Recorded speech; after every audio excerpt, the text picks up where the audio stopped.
कर रहे थे about the human circulatory system, और ह्यूमन सर्कुलेटरी सिस्टम में मैंने आपको बताया था कि ह्यूमन सर्कुलेटरी सिस्टम जो है वो 3 चीजों को मिलकर बनता है। एक तो सर्कुलेटरी फ्लूइड चाहिए, सर्कुलेटरी फ्लूइड चाहिए, दूसरा ब्लड वेसल्स, और तीसरा पंपिंग ऑर्गन जो हमारे बॉडी के अंदर होता है, हार्ट। तो जो सर्कुलेटरी फ्लूइड है हमारे बॉडी के अंदर, दो सर्कुलेटरी फ्लूइड है, एक तो ब्लड और दूसरा लिम्फ। ये दो सर्कुलेटरी फ्लूइड है। तो इसमें जो ब्लड है वो मेन सर्कुलेटरी फ्लूइड है आपके बॉडी का। तो इसके बारे में मैंने आपको बता भी रखा है, इसके बारे में मैंने पढ़ाया भी है। तो ब्लड जो होता है वो होता क्या है उसके बारे में। ब्लड वेसल्स जिसके अंदर ब्लड फ्लो करता है। अब ह्यूमन के अंदर जो सर्कुलेटरी सिस्टम है वो ओपन है या क्लोज है? वो क्लोज है। मतलब ब्लड जो है that is confined with in the blood vessels, it do not come out of the blood vessels. ठीक है, तो ब्लड वेसल के अंदर ही वो फ्लो करता है। इसी कारण से इसमें एक हाई प्रेशर भी मेंटेन्ड रहता है। ठीक है, तो जो क्लोज सर्कुलेटरी सिस्टम होता है उसकी कैरेक्टरिस्टिक होती है it has a high blood pressure into the blood. तो that is only because of the close circulatory system, because the blood is confined within the blood vessel, it do not come out of the blood vessels. जो third बात है heart की, तो heart जो होता है that is the pumping organ of our body, pumping organ of our body। ये जो ब्लड मूव कर रहा है ब्लड वेसल के अंदर, उसको पंप करने का काम कौन करता है? हार्ट। ठीक है, अब यदि हम हार्ट के बारे में मैंने बता रखा है कि हार्ट का लोकेशन क्या होता है, हार्ट का साइज शेप क्या होता है, ये सारी चीजें मैंने आपको पहले बता रखा है। यदि हम एक एडल्ट ह्यूमन बीइंग की बात करें मेल की, तो उसका जो हार्ट होता है वो 300 ग्राम के आसपास का होता है, एंड फीमेल्स में वो हार्ट जो होता है वो 250 ग्राम का होता है। इसका कारण मेन ये होता है कि जो मेल्स होते हैं उनकी बॉडी जो होती है वो मस्कुलर होता है। ठीक है, तो इसीलिए उसमें एक ऐसा ऑर्गन चाहिए, एक ऐसा पंपिंग ऑर्गन चाहिए, ठीक है, जो ज्यादा पंप कर सके, उसकी कैपेसिटी ज्यादा होनी चाहिए, इसलिए मस्कुलर ज्यादा होता है, इसीलिए उसका वेट ज्यादा होता है। यदि आप हार्ट का स्ट्रक्चर देखें तो हार्ट का स्ट्रक्चर कुछ इस शेप का होता है।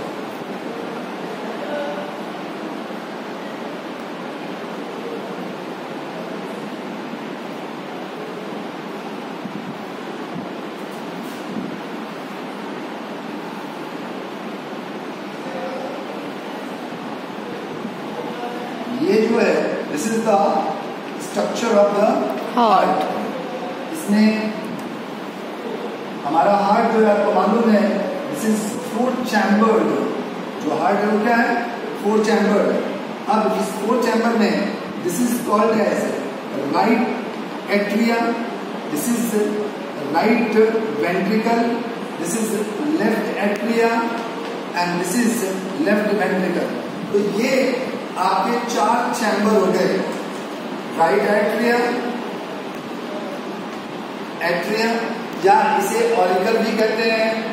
ये भी लेफ्ट, ये हो गया लेफ्ट एट्रिया, राइट वेंट्रिकल,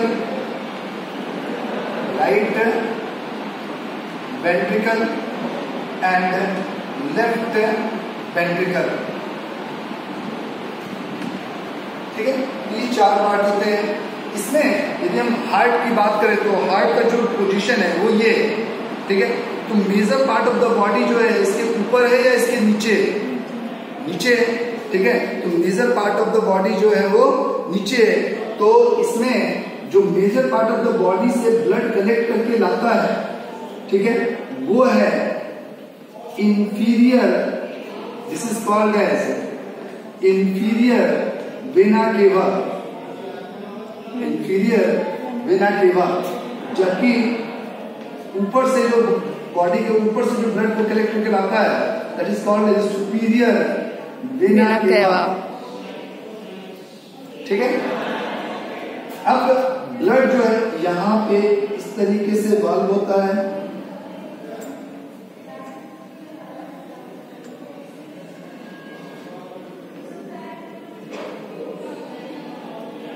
अब इसमें जो ब्लड है वो आपका सुपीरियर और इंफीरियर वेना केवा से राइट एट्रियम में आ गया, राइट एट्रियम से राइट वेंट्रिकल में ब्लड आता है, और राइट वेंट्रिकल में जब ब्लड आएगा उसके बाद राइट वेंट्रिकल से ब्लड जो होता है that is pumped through body pulmonary artery into lungs. ये कहाँ पे ब्लड को पंप कर देता है? लंग्स में, जहाँ एक्सचेंज ऑफ गैसेस होता है, और एक्सचेंज ऑफ गैस होने के बाद वो जो ब्लड है वो ऑक्सीजनेटेड होके, और जिस ब्लड वेसल के थ्रू हार्ट के अंदर आता है, जिस ब्लड वेसल के थ्रू वो हार्ट से आता है, उस ब्लड वेसल को हम कहते हैं पल्मोनरी वेन। क्या कहते हैं? Pulmonary vein. अब देखिए आर्टरी और वेन में मैंने आपको एक डिफरेंस भी बताया था कि आर्टरी जो होते हैं वो ऑक्सीजनेटेड ब्लड कैरी करते हैं और वेन भी ऑक्सीजनेटेड ब्लड कैरी करते हैं, accept pulmonary artery and pulmonary vein. यहाँ पर ये जो पल्मोनरी आर्टरी है ये भी ऑक्सीजनेटेड ब्लड कैरी कर रहा है, या नहीं? लंग्स में क्या ऑक्सीजनेटेड होके फिर वो पल्मोनरी वेन के थ्रू लेफ्ट ऑरिकल में आया या नहीं आया? राइट पार्ट में जो ब्लड होता है वो ब्लड डीऑक्सीजनेटेड होता है, वेन डीऑक्सीजनेटेड ब्लड कैरी करता है, और लेफ्ट साइड में जो ब्लड होता है वो ऑक्सीजनेटेड होता है। ठीक है। तो ब्लड जो है वो लेफ्ट ऑरिकल में आया, लेफ्ट ऑरिकल से लेफ्ट वेंट्रिकल में, लेफ्ट वेंट्रिकल से ये जो आपको दिखाई दे रहा है ये मेन आर्टरी है, which is called as aorta. Main artery is called as what? Aorta. तो aorta के through the blood is pumped into body different parts, body different parts, ये बॉडी के डिफरेंट पार्ट्स में पंप कर दिया जाता है। तो बॉडी के डिफरेंट पार्ट्स में जाकर वो ऑक्सीजनेटेड ब्लड एक्सचेंज होगा और फिर डीऑक्सीजनेटेड हो जाएगा। उसके बाद वो इंफीरियर और सुपीरियर वेना केवा के थ्रू वो राइट ऑरिकल में आएगा या नहीं? और इन जगहों पे वाल्व्स होते हैं जो वन वे काम करते हैं, जो केवल एक तरफ से ब्लड को आने देंगे। ठीक है। यहाँ पर इस वाले वाल्व को हम बाइकास्पिड वाल्व,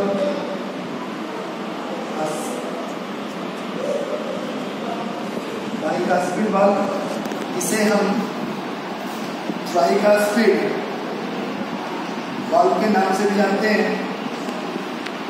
ठीक है। तो this is the structure of the heart and this way the circulation take place into the heart। मैंने क्या बताया फिर से एक बार समझ लो।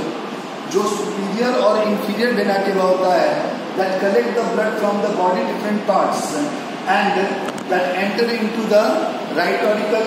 right auricle से जो blood है that is pumped into the right ventricle। right ventricle से blood जो होता है वो pulmonary artery के थ्रू lungs में पंप कर देता है, जहाँ पर एक्सचेंज ऑफ ब्लड होता है, एक्सचेंज ऑफ गैसेस होते हैं ब्लड में, and after that from the lungs the blood is carried into the left auricle through the pulmonary vein. When it comes into the left auricle it is pumped into the left ventricle and from the left ventricle it is distributed and pumped into the body different parts through aorta। So this way the pumping of the blood occurs into the heart। ठीक है। अब इसमें जो आपका atria part होता है, ठीक है, यहाँ पर एक पेसमेकर भी होता है। क्या होता है? पेसमेकर, जिसे आप ऐसे नोड के नाम से भी जानते हैं, नोड के नाम से भी आप जानते हैं, ऐसे नोड के नाम से भी जानते हैं, साइनोवियल आर्टेरियल नोड। तो ये जो ऑरिकल पार्ट है, यदि गौर में देखो तो ये जो ऑरिकल पार्ट है इसका काम क्या है? ब्लड को वेंट्रिकल में पंप करना या कहीं और पंप करना? वेंट्रिकल में पंप करना। तो इसको बहुत ज्यादा प्रेशर की जरूरत है नहीं, केवल इसको ऑरिकल को वेंट्रिकल में तो पंप करना है, तो ज्यादा प्रेशर की जरूरत ही नहीं है। तो ठीक है। इसीलिए जो ऑरिकल होता है वो लेस मस्कुलर होता है, जबकि जो वेंट्रिकल होता है, इस राइट वेंट्रिकल को लंग्स में पंप करना है, जबकि लेफ्ट वेंट्रिकल को बॉडी के डिफरेंट पार्ट्स में पंप करना है। तो it require lot of pressure, it require to develop lot of pressure or not है। तो इस प्रेशर को डेवलप करने के लिए इसका मस्कुलर होना जरूरी है या नहीं है? तो इसीलिए जो वेंट्रिकल पार्ट होता है वो मस्कुलर होता है एज कंपेयर टू ऑरिकल। है समझ में? तो ये जो इसमें एक और चीज होता है, जो ऑरिकल होता है जब ये कॉन्ट्रैक्ट करता है उस समय वेंट्रिकल पार्ट दोनों रिसीव कर मतलब रिलैक्स कर रहा होता है, और जब ये रिलैक्स करेगा तो ये कॉन्ट्रैक्ट करेगा। अब जब हार्ट का कोई पार्ट, मान लीजिए एट्रिया कॉन्ट्रैक्ट कर रहा है, तो जब कोई पार्ट कॉन्ट्रैक्ट करता है तो वो ब्लड को पंप करता है। वो क्या करता है? ब्लड को पंप करता है। और जब कोई पार्ट रिलैक्स कर रहा होता है उस समय वो ब्लड को रिसीव कर रहा होता है। ब्लड को क्या करता है? रिसीव कर रहा होता है, ठीक है। तो यहाँ ब्लड को पंप कर रहा होता है, यहाँ ब्लड को रिसीव कर रहा है। मतलब जब ऑरिकल कॉन्ट्रैक्ट कर रहा होगा तो वो ब्लड को वेंट्रिकल में पंप कर रहा होगा, ठीक है। और जब ये रिलैक्स करेगा तो ये कॉन्ट्रैक्ट करेगा, जब ये कॉन्ट्रैक्ट करेगा तो ब्लड को ये इधर भेज रहा होगा, उस समय ये ब्लड रिसीव कर रहा है या नहीं होगा, ठीक है। तो इस तरीके से एक प्रॉपर सीक्वेंस में जो आपका हार्ट है वो वर्क कर रहा होता है, ठीक है, ताकि ब्लड जो है, और इस पूरे रिदम को कि जब ऑरिकल कॉन्ट्रैक्ट कर रहा है तो वेंट्रिकल रिलैक्स कर रहा है, जब ये कॉन्ट्रैक्ट कर रहा है तो ये रिलैक्स कर रहा है, इस पूरे रिदम को जो मेंटेन करने के लिए रिस्पॉन्सिबल होता है वो एसए नोड होता है, which is present on the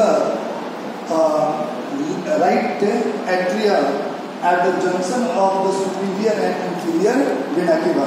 जहाँ पर ये दोनों मिलकर एंटर हो रहे होते हैं उसी जगह पे आपका पेस मेकर होता है, which is basically responsible for maintaining the rhythm of the heart और नॉट दैट। ऐसा में तो इस तरीके से जो आपका हार्ट होता है वो कॉन्ट्रैक्ट करता है।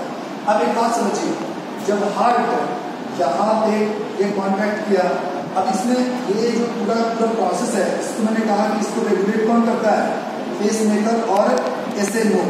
तो इसमें क्या होता है, जैसे ही यहाँ पर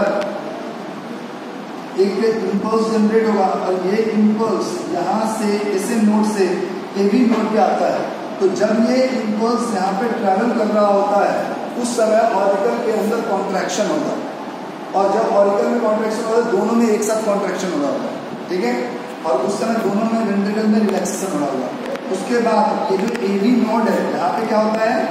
AB node, atrial ventricular node, वो उसको इंटेंसिफाई करके और इम्पल्स को पुटेंजी फाइबर के थ्रू वेंट्रिकल पार्ट में भेज देता है और फिर वेंट्रिकल का कॉन्ट्रैक्शन होता है।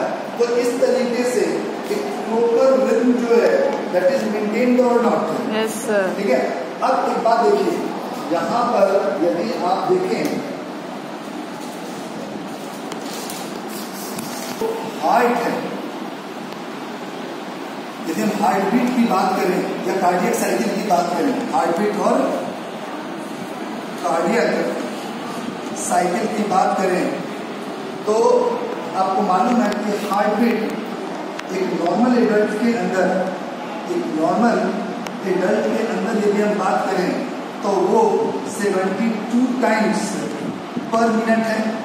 यस और नो? Yes sir. एक मिनट में हमारे हार्ट जो है वो 72 टाइम बीट्स करता है, ठीक है। अब यदि एक मिनट में 72 टाइम बीट करता है, मतलब कि वन हार्ट बीट का यदि हम टोटल टाइम ले तो 0.8 सेकेंड निकलेगा। कितना निकलेगा? 0.8 सेकेंड। तो एक हार्ट बीट में कितना टाइम लगता है? 0.8 सेकेंड। एक हार्ट बीट कहने का मतलब है, एक कार्डियक साइकिल कहने का मतलब है one complete contraction and relaxation of heart any part. यदि मान लो एक हार्ट का कोई भी एक पार्ट है, यदि उसमें कॉन्ट्रैक्शन और रिलैक्सेशन होता है, इसका मतलब ऑटोमेटिक है कि दूसरे पार्ट में कॉन्ट्रैक्शन रिलैक्सेशन हो गया या नहीं। क्योंकि मैंने आपको कहा जब ये कॉन्ट्रैक्ट करेगा तो ये रिलैक्स करेगा, जब ये रिलैक्स करेगा तो ये कॉन्ट्रैक्ट करेगा। ठीक है। तो मतलब यदि इसका कॉन्ट्रैक्शन रिलैक्सेशन होता है तो ऑटोमेटिक मतलब है कि वेंट्रिकल का भी कॉन्ट्रैक्शन रिलैक्सेशन हो गया या नहीं। तो one complete contraction and relaxation of the heart is called as one heart beat और one cardiac cycle.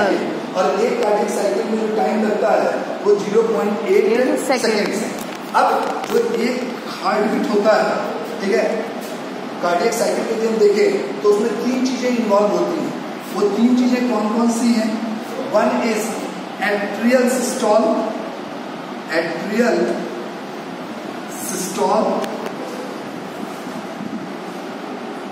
Atrial diastole, atrial diastole and joint systole. So joint is diastole, joint diastole या atrial diastole को आप ventricular systole के नाम से भी जान सकते हो। जब सिस्टोल का मतलब होता है, सिस्टोल का मतलब होता है कॉन्ट्रैक्शन और डायस्टोल का मतलब होता है रिलैक्सेशन। तो इसे हम वेंट्रिकुलर सिस्टोल भी कह सकते हैं, हाँ या नहीं। तो आर्टिरियल systole, ventricular systole and joint diastole. So these are the 3 parts of a cardiac cycle, and these together form what? One heartbeat और one cardiac cycle. अब यदि मैं कहता हूँ कि पूरा का पूरा जो एक कार्डियक साइकिल है उसमें ये 3 चीजें इन्वॉल्व होती हैं और एक कार्डियक साइकिल का टाइमिंग कितना है? 0.8 सेकेंड। तो यदि हम इसमें डिस्ट्रीब्यूट करें तो इसमें 0.1 सेकेंड लगता है एट्रियल सिस्टोल में, वेंट्रिकुलर सिस्टोल में 0.3 सेकेंड लगता है एंड जॉइंट डायस्टोल में 0.4 सेकेंड लगता है। यदि हम टोटल को मिलाएं तो 0.8 सेकेंड हुआ, which is the timing of one heart beat और one cardiac cycle. So this way we can say that one complete cardiac cycle takes almost 0.8 second, which will be involving the 3 phases: arterial systole, ventricular systole, joint diastole. जब जो आपका wait generate हुआ, impulse generate हुआ, वो ऐसे node से AB node की तरफ आ रहा होगा, उस समय आपका ऑरिकल कॉन्ट्रैक्ट कर रहा होगा। जब एबी नोड से इंटेंसिफाई होकर वो इम्पल्स वेंट्रिकल में रन कर रहा होगा तो उस समय वेंट्रिकुलर सिस्टोल होगा और फिर वो वेव्स जब दोनों तरफ मूव करने लगते हैं तो वीक हो जाते हैं and in that way that time auricle and ventricle both goes into the relaxation state which is called as joint diastole. Diastole का मतलब होता है रिलैक्सेशन, डायस्टोल का मतलब होता है रिलैक्सेशन, ठीक है। तो this way the complete cardiac cycle runs और नॉट। ऐसे में कैसे होता है ये सारा काम? अब एक बात आपको और समझना है, जो हार्ट बीट होता है, हार्ट बीट को हम पल्स रेट से भी मेजर कर सकते हैं। आप देखना डॉक्टर्स जो होते हैं वो हमारे पल्स रेट मेजर करते हैं और पल्स रेट के थ्रू वो बता देते हैं हमारा हार्ट बीट क्या है। अब सवाल ये है कि पल्स रेट क्या है? पल्स रेट क्या होता है? हमारे बॉडी के अंदर कुछ ऐसी जगह हैं, बॉडी के कुछ ऐसे पार्ट्स हैं जहाँ पे जो और आर्टरीज हैं, नॉर्मली हमारे बॉडी के जो अंदर आर्टरीज हैं वो डीप इनसाइड होते हैं, अंदर होते हैं, लेकिन बॉडी के कुछ पार्ट्स में वो ऊपर की तरफ आते हैं, ठीक है। तो यदि हम कुछ जगह पे मतलब महसूस करें तो वहाँ लगेगा कि ब्लड जो है वो जंप कर रहा है। क्या कर रहा है? ब्लड जंप कर रहा है। तो that is called as pulse. तो rhythmic throb of felt outside the artery into the region like wrist is called as pulse। जहाँ पे जैसे ब्लड में क्या होता है, वेंट्रिकल जब कॉन्ट्रैक्ट करता है तो कुछ वॉल्यूम ऑफ ब्लड पंप करेगा, तो कॉमनली जो वॉल्यूम ऑफ ब्लड पंप करता है उसे कहते हैं stroke volume. The amount of blood which is pump by the ventricle ventricle into the arteries or aorta, so that is called as stroke volume, and that is 70 ml। 70 ml के आसपास जो blood होता है उसको blood को pump करता है left ventricle. ठीक है। So that is called stroke volume. तो वो 70 ml जो ब्लड जाएगा उसके बाद जब रिलैक्स होगा तो फिर जो जैसे ब्लड पंप हुआ तो आर्टरी जो फैलेगा, फिर जब ब्लड आगे बढ़ के जब रिलैक्सेशन हुआ तो वो सिकुड़ेगा, ठीक है। तो जहाँ जहाँ आर्टरी होगा वहाँ पे एक जंप, फिर नीचे आएगा, फिर जंप, फिर नीचे आएगा। तो इसे हम कहते हैं ए रिदमिक पंपिंग और थ्रो रेट और jumping of the blood into the artery places of some part of the body. So that is called as what? Pulse. The rhythmic throb of the blood into some region of the blood where the arteries are coming at the upper region of the body. ठीक है, like wrist. So that is called as pulse. ठीक है। तो जितनी बार ventricle contract करेगा उतनी बार वो jump महसूस होगा या नहीं। तो उसका मतलब है कि जितनी बार पंपिंग हो रही है, जितनी बार जंप हो रहा है आर्टरी के अंदर, उसके ब्लड वेसल्स फैल रहे हैं, उतनी बार वेंट्रिकल कॉन्ट्रैक्ट किया। तो इससे हम रेट ऑफ हार्ट बीट को मेजर कर सकते हैं, नहीं कर सकते हैं। तो इससे हम रेट ऑफ हार्ट बीट को मेजर कर सकते हैं, इसे कहते हैं पल्स रेट। तो जो आपका हार्ट बीट रेट होगा वही आपका पल्स रेट भी होगा, ठीक है। तो हार्ट बीट और पल्स रेट से, चाहे पल्स रेट से आप हार्ट बीट मेजर कर लीजिए या हार्ट बीट से आप पल्स रेट मेजर कर लीजिए, बात एक ही है, कुछ अलग अलग है। एक ही हार्ट बीट, हमारे बॉडी के अंदर जो हार्ट बीट होता है वो एक प्रॉपर रिदम में होता है। जब ऑरिकल कॉन्ट्रैक्ट करेगा तो वेंट्रिकल रिलैक्स करेगा, जब वेंट्रिकल कॉन्ट्रैक्ट करेगा तो ऑरिकल रिलैक्स करेगा। पूरे रिदम को मेंटेन करने के लिए जो रिस्पॉन्सिबल होता है वो है pacemaker, which is called as node. ठीक है। If there is any trouble that comes into the pacemaker then the proper rhythm of the heart beat will disturb or not. तो उसके लिए you have to install a artificial pacemaker or artificial ऐसे mode, ठीक है। Otherwise your heart will not work in a proper manner and the rhythm will get disturbed. Ultimately it will lead to the death of the person or not. Yes. तो इस चीज के लिए इसे proper work करना जरूरी है या नहीं। So this way the rhythmicity in the heart is maintained. ऐसा नहीं, इसे बंद करो।